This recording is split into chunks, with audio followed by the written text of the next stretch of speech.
Hello students, कैसे हैं आप लोग। स्टूडेंट्स, आज हम लोग देखने जा रहे हैं एक्सरसाइज 20.3 का क्वेश्चन नंबर 7 से। इससे पहले हम लोगों ने क्वेश्चन नंबर 6 तक देख रखा है, जिसमें कि हम लोगों ने क्या पढ़ा था, तो वही सेक्शन फार्मूला और उससे रिलेटेड कुछ क्वेश्चन थे। तो चलिए शुरू करते हैं आज के लेक्चर को बिना किसी देरी के। स्टूडेंट्स, क्वेश्चन नंबर 7 क्या कह रहा है, find the distance of that point from origin which divides the line segment joining the point 5, -4 and 3, -2 in the ratio 4:3। कहने का मतलब ये है कि आपको डिस्टेंस निकालना है। ठीक है, आपको क्या निकालना है, डिस्टेंस निकालना है ओरिजिन से। तो हम लोग ये मान लेते हैं कि ये हमारा एक लाइन है, ठीक है, और इसका जो कोऑर्डिनेट है वो है A 5, -4 और एक दूसरा पॉइंट है, उसका कोऑर्डिनेट क्या दे रखा है, उसका कोऑर्डिनेट दे रखा है B 3, -2।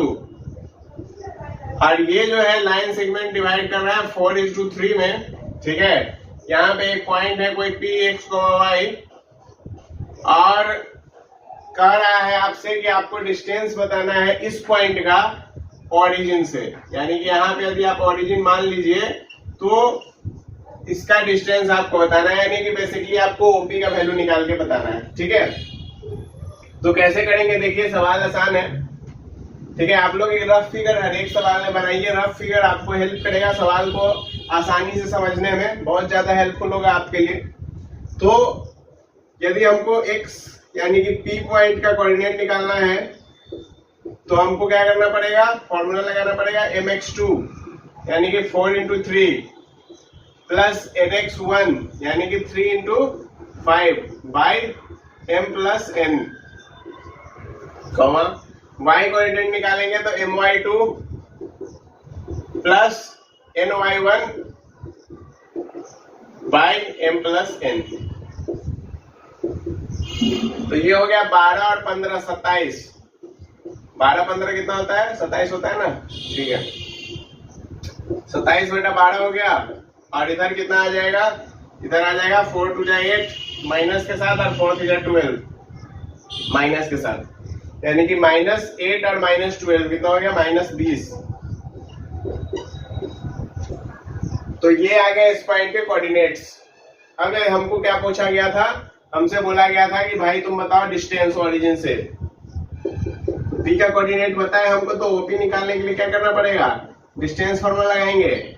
तो 27 बटा 12 -0 का स्क्वायर तो यही आ जाएगा, और प्लस 20 बटा 12 -0 तो यही आ जाएगा सेम। तो इसका स्क्वायर कर देंगे।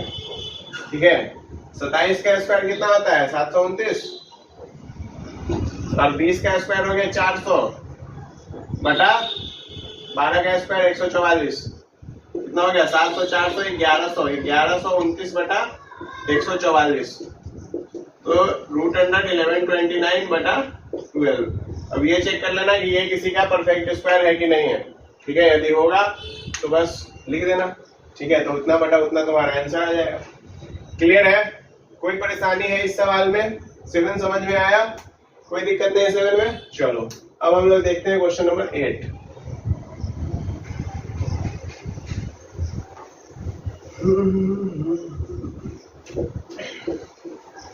क्वेश्चन नंबर 8 क्या कह रहा है बच्चों, तो क्वेश्चन नंबर 8 कह रहा है कि the coordinates of middle points of the sides of triangle are this and this, find the coordinates of its vertices. देखो फिगर बनाते हैं। ये अपना एक बना गया ट्रायंगल, ठीक है।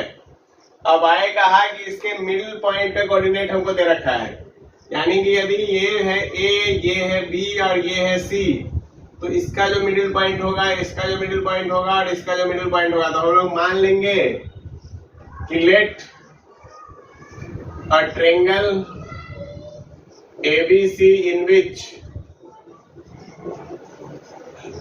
P, Q and R are its midpoints।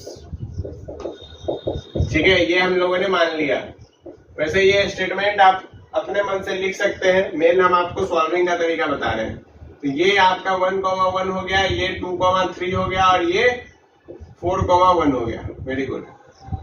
अब लेकिन यहाँ पे सवाल ये आता है कि अब हम लोग इससे एबीसी का कोऑर्डिनेट कैसे निकालेंगे। देखो बच्चों, ये सवाल जो है थोड़ा सा लेंदी बनेगा, ठीक है, तो उसके लिए आपको घबराना नहीं है।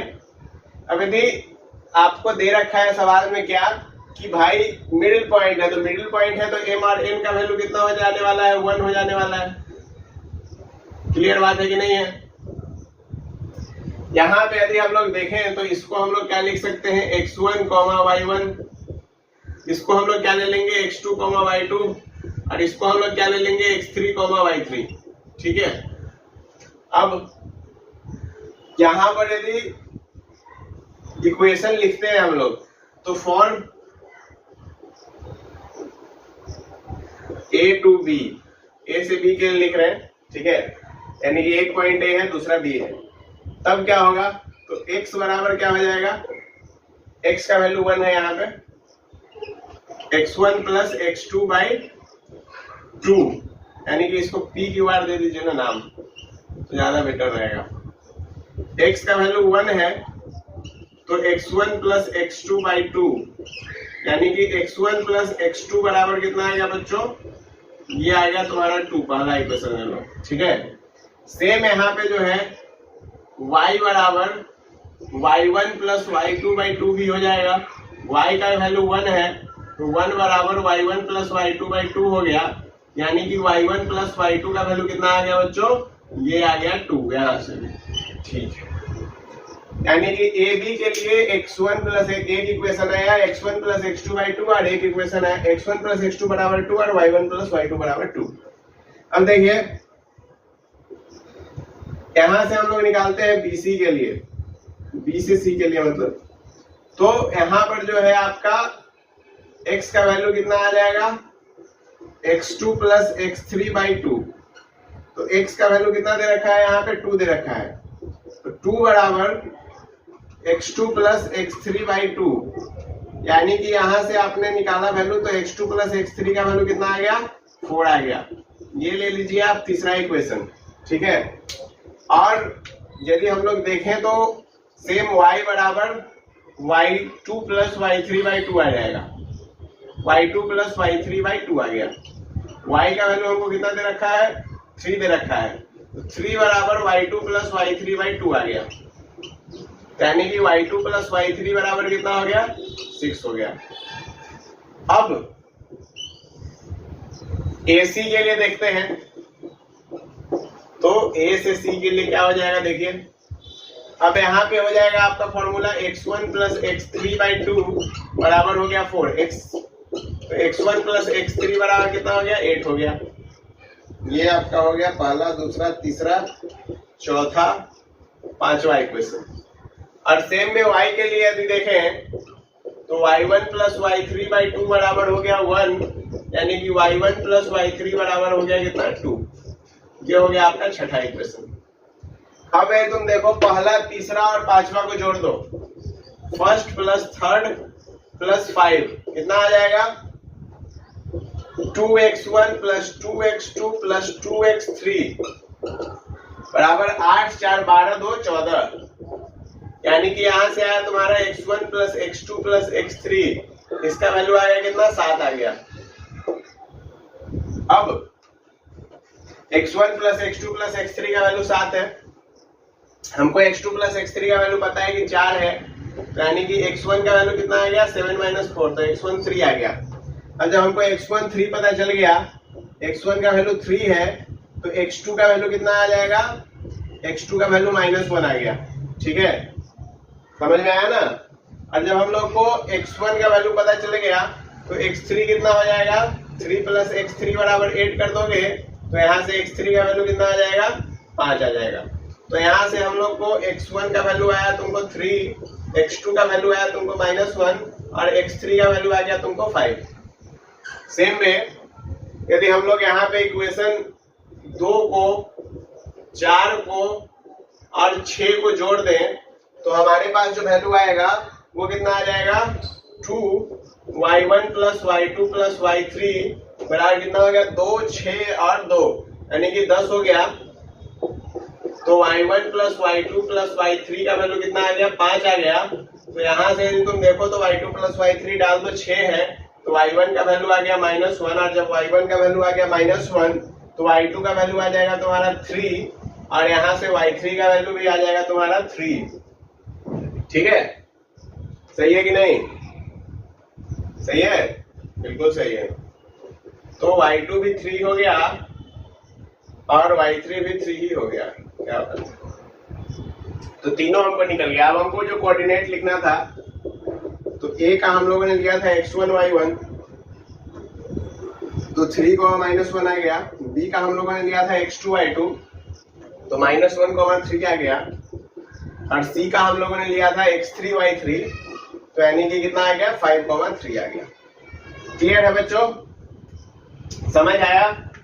ये क्वेश्चन थोड़ा अच्छा था, मतलब अच्छा तो उतना ठीक था, मतलब ठीक ठाक था लेवल इसका, समझे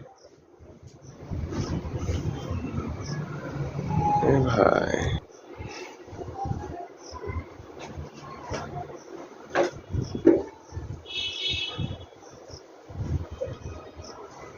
अब देखिए, अब हम लोग देखने जा रहे हैं क्वेश्चन नंबर 9 को। क्वेश्चन नंबर 9 क्या कह रहा है? क्वेश्चन नंबर 9 कह रहा है कि a 1, -2 and b 2, 5 are 2 points.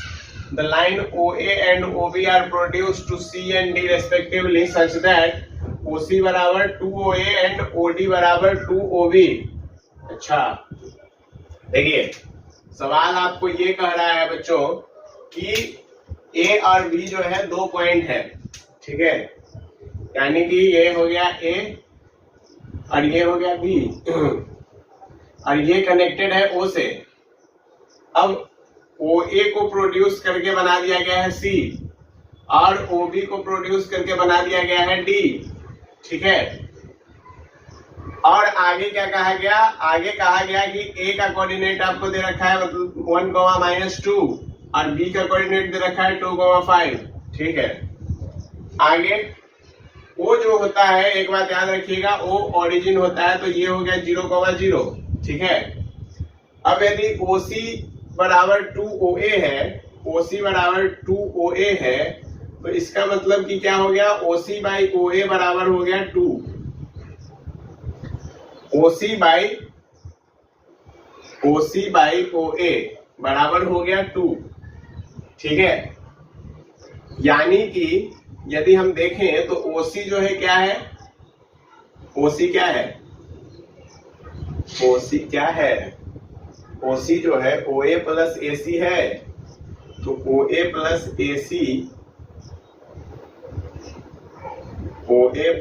AC बराबर 2OA हो गया, तो यहां से AC बराबर OA हो गया, यानी कि ये भी 1:1 में बटा हुआ है, ठीक है।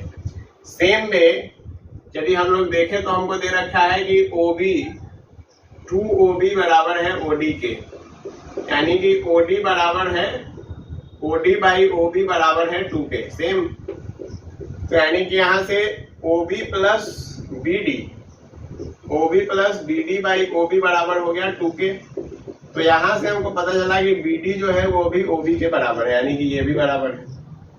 तब यदि अब दोनों ही बराबर है, तब हम लोग सीधा सीधी एक काम कर सकते हैं क्या, कि हमको इस पॉइंट के कोऑर्डिनेट निकालना था और इसका डिस्टेंस निकालना था। तो इस पॉइंट के कोऑर्डिनेट का नाम हम लोग डाल देते हैं x, y, और इसका नाम दे देते हैं p, q, ठीक है।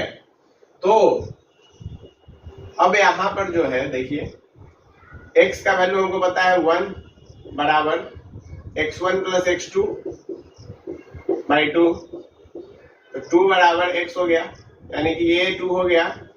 और सेम y के लिए जब करेंगे तो यहां से -2 बराबर हो गया 0 प्लस y बाई 2, तो -4 हो गया बराबर 0 प्लस y हो गया, यानी कि y का वैल्यू कितना आ गया? -4 आ गया। तो ये वैल्यू है 2, -4।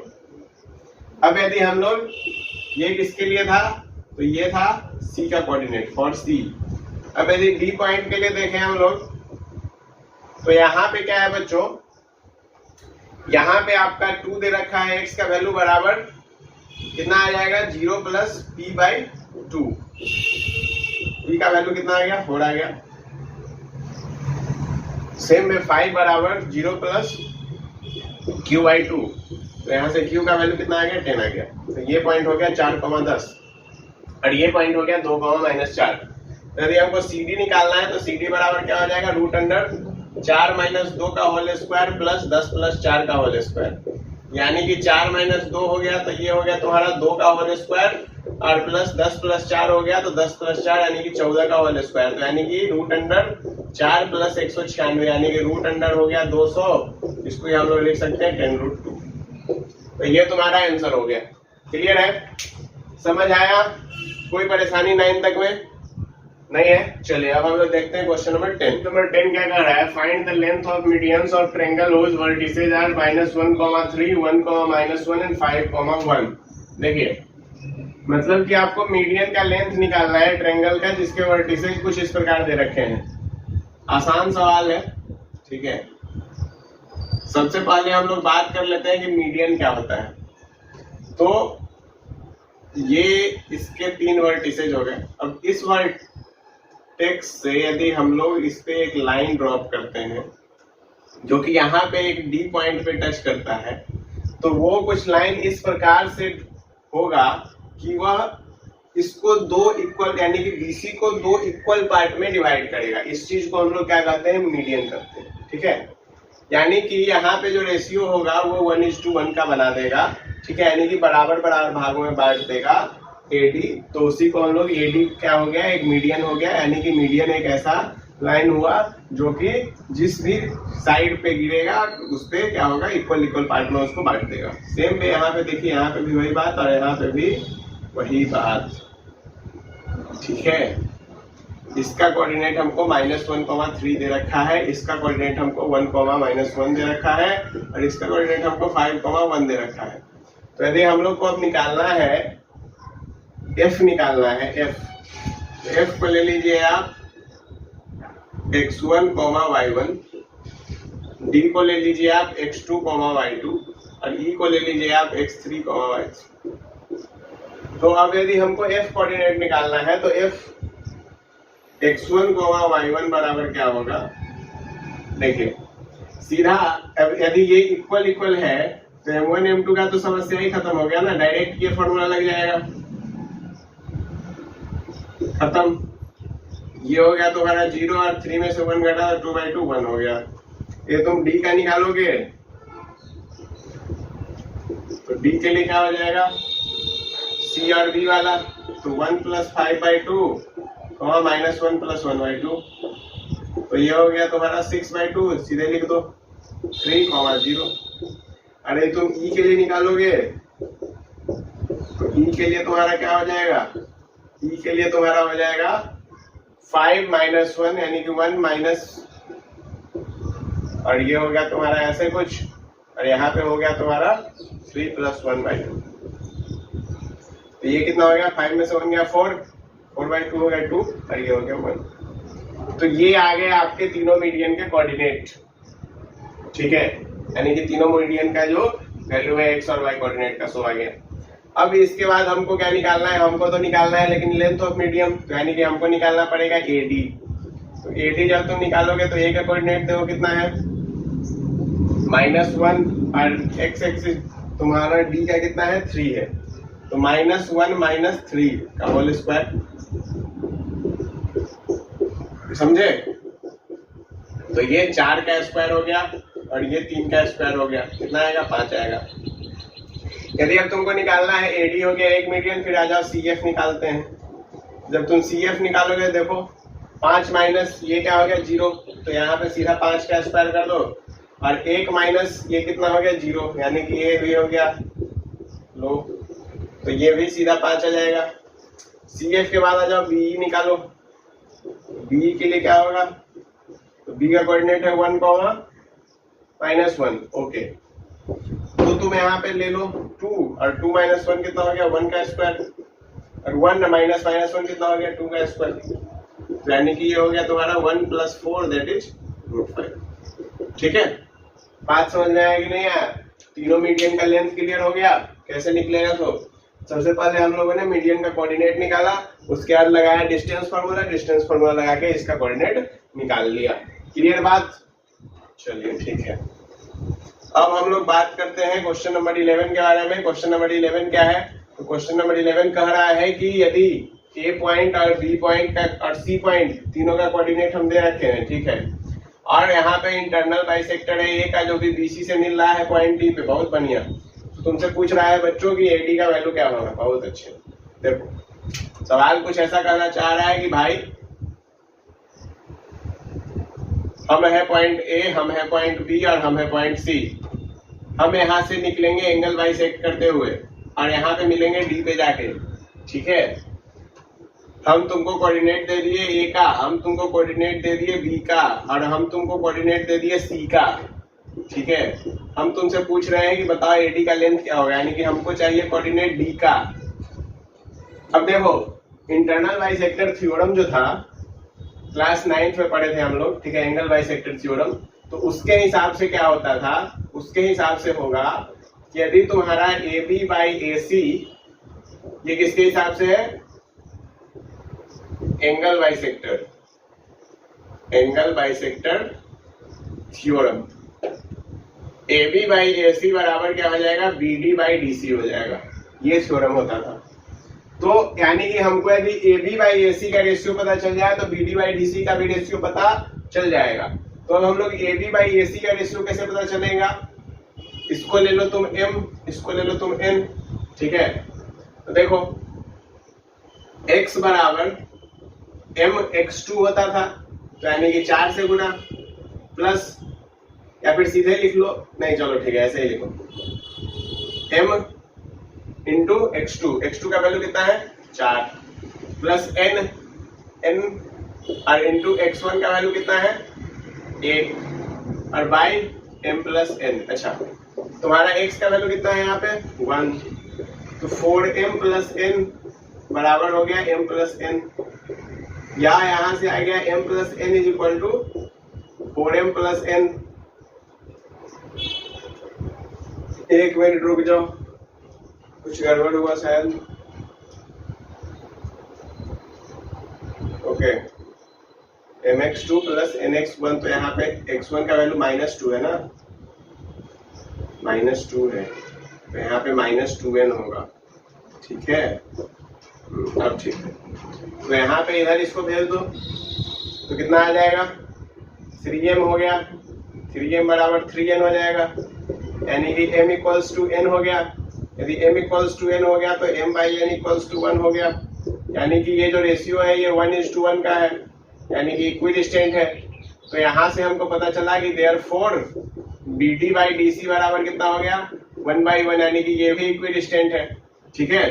तो अब हम लोग जब d का कोऑर्डिनेट निकालेंगे x, y बराबर क्या हो गया, सीधा इक्विडिस्टेंट का फॉर्मूला लगाएंगे, कितना हो जाएगा 4 प्लस -2/2, 1 प्लस 1/2, कितना आ गया, यहाँ पे भी 1 आ गया, यहाँ पे भी 1 आ गया, 1,1 हो गया, समझे ना। 4 - 2 तो 2/2 1 हो गया, 1 + 1 2/2 1 हो गया। तो d का वैल्यू हमको यहाँ से कितना निकल गया, d पॉइंट का कोऑर्डिनेट 1,1 निकला, ठीक है। अब हमको AD निकालना है, तो AD के लिए क्या कर देंगे हम लोग, √1 - 1 का स्क्वायर प्लस 5 - 1 का स्क्वायर, सिंपल। तो ये कितना आ गया 0 और √4 का स्क्वायर दैट इज 4। तो ये जो तुम्हारा डिस्टेंस आएगा AD का वैल्यू कितना आ जाएगा बच्चों, AD का वैल्यू आ गया 4। समझ गए, कोई परेशानी। चलो अब हम लोग चलते हैं क्वेश्चन नंबर 12 की ओर। 12 क्या कह रहा है कि भाई मेरे यदि मिडिल पॉइंट है लाइन सेगमेंट का x, y, तो तुमको और ये एक इक्वेशन को भी सेटिस्फाई कर रहा है, वहां से यदि एक लाइन पास करा दे तो वो तुमको बताना ये है कि भाई k का वैल्यू क्या होगा। चलो देखो, एक लाइन सेगमेंट है, ये a हो गया, ये b हो गया, ठीक है। इसका मिडिल पॉइंट है x, y, यानी कि यहाँ पे भी रेशियो 1:1 का ही है। a का वैल्यू हमको पता है 3,4 और b का वैल्यू हमको पता है k,7। अच्छा, और यहाँ से एक लाइन सेगमेंट यदि पास करवाते हैं तो ये इसको सेटिस्फाई करेगा, 2x + 2y + 1 = 0। तो हम लोग यहाँ पे क्या करेंगे, कौन सा क्वेश्चन है 12 नंबर। हम लोग यहाँ पे क्या करेंगे, तो हम लोग यहाँ पे करेंगे कुछ काम। कौन सा काम, देखो यहाँ पर जो है सबसे पहले तो हम लोग x का वैल्यू निकालते हैं। तो x का वैल्यू कितना आ जाएगा 3 + k/2। y निकालोगे तो कितना आएगा 4 + 7/2, यानी कि y का तो हमको वैल्यू मिल गया। अब यदि y का हमको वैल्यू मिल गया और ये इक्वेशन इसको सेटिस्फाई करता है, तो यानी कि y का वैल्यू हम इसमें डालेंगे। तो यदि हम y का वैल्यू इसमें डालेंगे तो x का वैल्यू यहाँ से हमको निकल जाएगा। वेरी गुड, तो चलो निकालते हैं। Now 2x + 2y + 1 = 0। अब y का वैल्यू हमको पता है 11/2 है, तो 2x बराबर कितना हो गया -12 हो गया, यानी कि x का वैल्यू कितना आ गया बच्चों -6 आ गया। अब x का वैल्यू हमको पता है k का निकालना है, इसको पहला इक्वेशन मान लो। तो now put x in equation first. तो फर्स्ट इक्वेशन में जब डालोगे तो -6 बराबर 3 + k/2 कितना हो गया -12 बराबर 3 + k। तो k का वैल्यू कितना आ गया बच्चों -12 -3, यानी k का वैल्यू आ गया तुम्हारा -15। ठीक है, समझ आया? कोई परेशानी? क्लियर है? चलिए देखिए स्टूडेंट्स, क्वेश्चन नंबर 13 क्या कह रहा है, one end of diameter of a circle is at 2,3 and the centre is -2,5, find the coordinate of other end of diameter. कहने का मतलब देखिए कि एक है अपना सर्कल, ठीक है, ये है सर्कल, ये है सर्कल का सेंटर, और सेंटर का कोऑर्डिनेट है आपका -2,5, और ये हो गया अपना डायमीटर, डायमीटर का एक एंड का कोऑर्डिनेट है अपना 2,3। ठीक है, तो हमसे पूछ रहा है कि x, y यानी कि ये जो अदर एंड है इसका वैल्यू क्या होगा। ठीक है, तो हम इसको x1, y1 ले लेते हैं, 1:1 में बांट रहा है, तो सवाल बहुत ही आसान है। ठीक है, देखिए यहाँ पे हेयर, इसको ले लीजिए P, इसको ले लीजिए Q और इसको ले लीजिए O। ठीक है, तो हेयर क्या हो जाएगा, Q कोऑर्डिनेट निकालना है, तो यहाँ पर जो है Q निकालने के लिए हम लोग क्या करेंगे, देखिए फॉर्मूला क्या होता है, x बराबर mx2 + nx1/m + n। लेकिन चूंकि यहाँ पे m + n बराबर ही है, तो हम लोग को इतना लेंथी फॉर्मूला लगाने का कोई जरूरी नहीं है। सीधे हम लोग लिखेंगे x बराबर 2 + x1/2, और x का वैल्यू जो है ये हमको पता है कि -2 है। ठीक है, तो -2 बराबर 2 + x1/2 कितना हो गया -4, और इधर से ले आओ तो -2 बराबर x1, यानी कि x1 का वैल्यू कितना हो गया -6 हो गया, सिंपल निकाल दिए। ठीक है, सेम वे y निकालने के लिए क्या करना होगा, तो y बराबर 3 + y1/2, y का वैल्यू 5 दे रखा है। देखो मिडिल पॉइंट का वैल्यू हमको पता है तो सीधा निकाल सकते हैं, 3 + y1/2, 10 - 3 बराबर y1, तो यहाँ से y1 का वैल्यू कितना आ गया 7 आ गया। यानी coordinate of other end of diameter कितना हो जाएगा -6,7 हो जाएगा। यही था क्वेश्चन नंबर 13, समझ आया? चलिए अब हम लोग देखने जा रहे हैं क्वेश्चन नंबर 14। क्वेश्चन नंबर 14 क्या कह रहा है कि if the point C -1,2 divides internally the line segment -2,5, find the coordinate of other end of diameter। एक मिनट रुके, क्वेश्चन में कुछ हेर फेर हो गया है, एक मिनट चेक करना होगा। अच्छा एक मिनट, यहाँ पे कुछ चेंज है। ठीक है, क्वेश्चन ये था कि if the point C -1,2 divides internally the line segment joining at 2,5, नहीं ये था 2,5। ठीक है, and B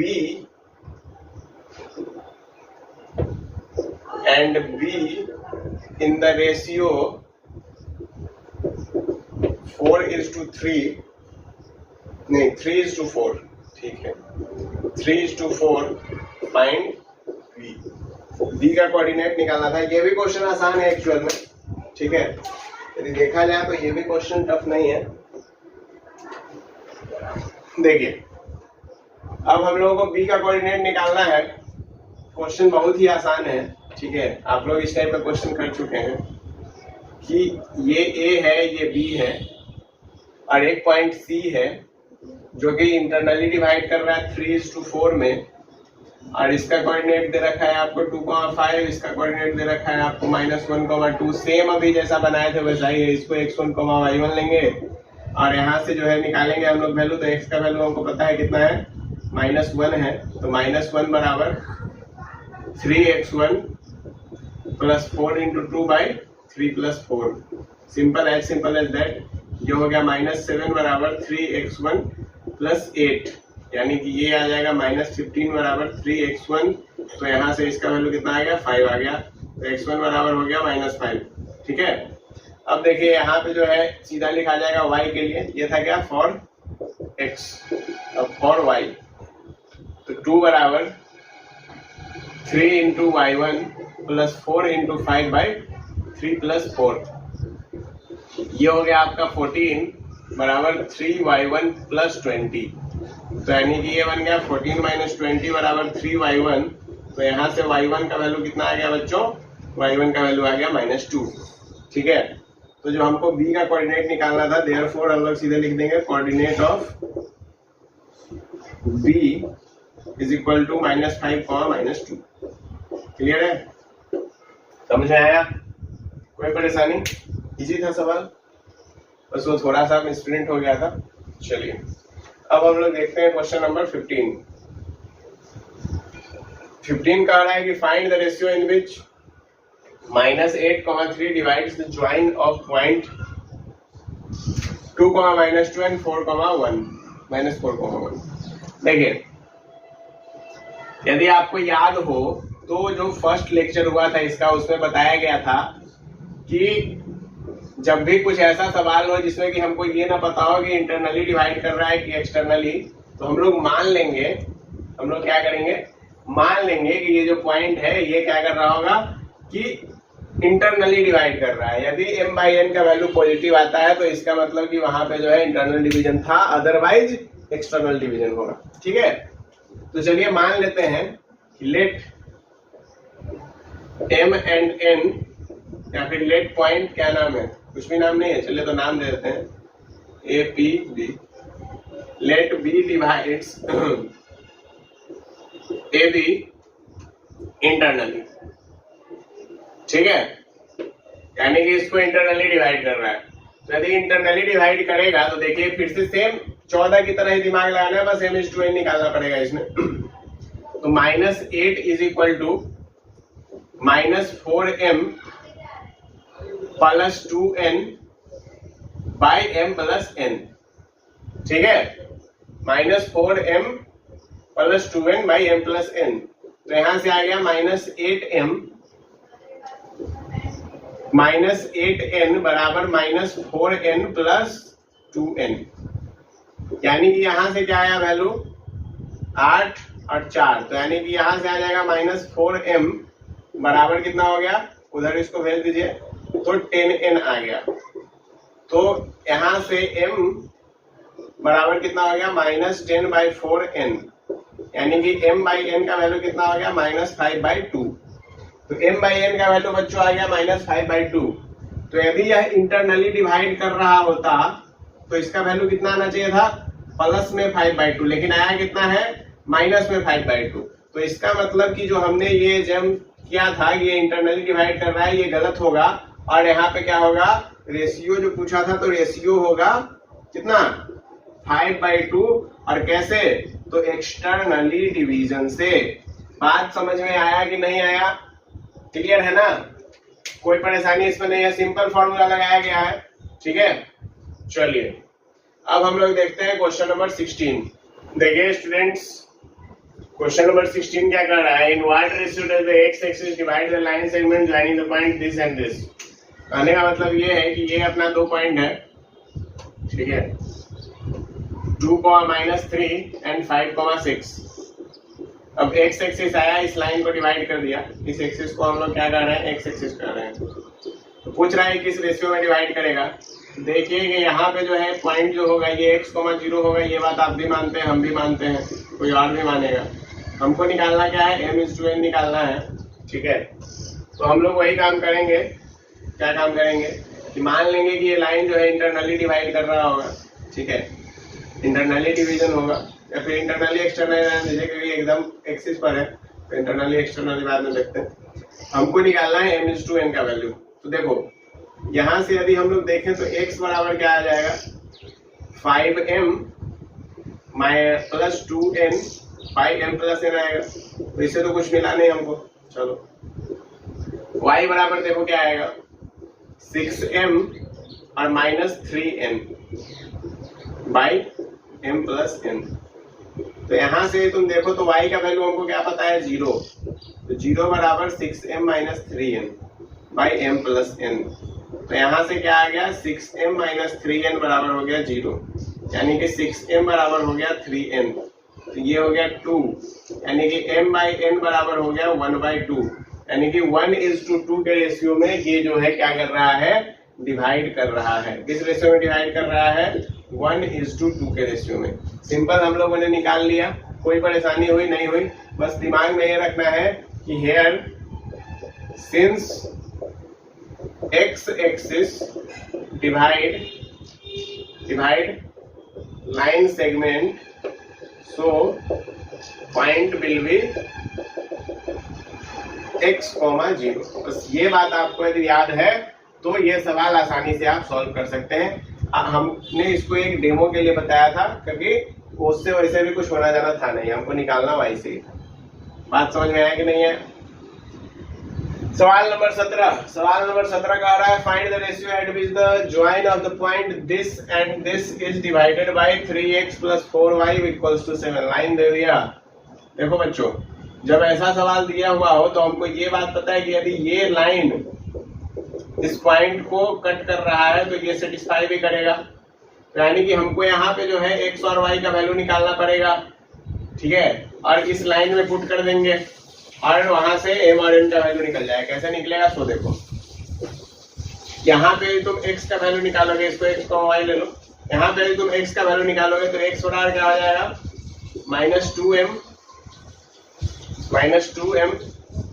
plus n by m plus n। और y बराबर क्या हो जाएगा, y बराबर हो जाएगा 3m plus 2n by m plus n। ये आ गया था तुम्हारा x और y का वैल्यू। अब तुमको क्या करना है कि बस यही वैल्यू को इस लाइन को ये सेटिस्फाई करेगा लाइन। देखो एक बात याद रखना कि जब भी कहे कि लाइन काट कर रहा है फिर कुछ भी, तो उसका मतलब ये हुआ कि वो वैल्यू सेटिस्फाई करेगा ही करेगा।